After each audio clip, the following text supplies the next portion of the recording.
അതെ ഗായ്സ്, ഇന്നത്തെ വീഡിയോ ആണ്. മമ്മ ഇന്ത്യൻ ബൈക്കും കളിക്ക് പോന്നാണ്. അപ്പൊ ഇന്ത്യൻ ബൈക്ക് മമ്മ ആദ്യം പോന്ന് കാണിക്കാം.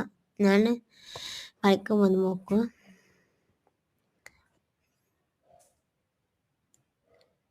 അപ്പൊ ഞാൻ നടക്കാൻ പോന്നു ഗൈസ്. അപ്പൊ ഈ കാറ് നമുക്ക് വേണ്ടല്ലേ, നമുക്ക് ആ കാറ് വേണ്ട. അപ്പൊ നമുക്ക് ചേക്കോട് ഇത് നിൽക്കാം. പക്ഷെ ഇത് വെക്കായില്ല, ഞാൻ വെറുതെ നിൽക്കുന്നേ. നമുക്ക് പോലീസിനോട് നിൽക്കാം. എല്ലാം എന്താണ് അപ്പൊ അതെടുത്ത് പിന്നെ നിങ്ങൾ ഈ വീഡിയോ ഇഷ്ടപ്പെട്ട് ലൈക്ക്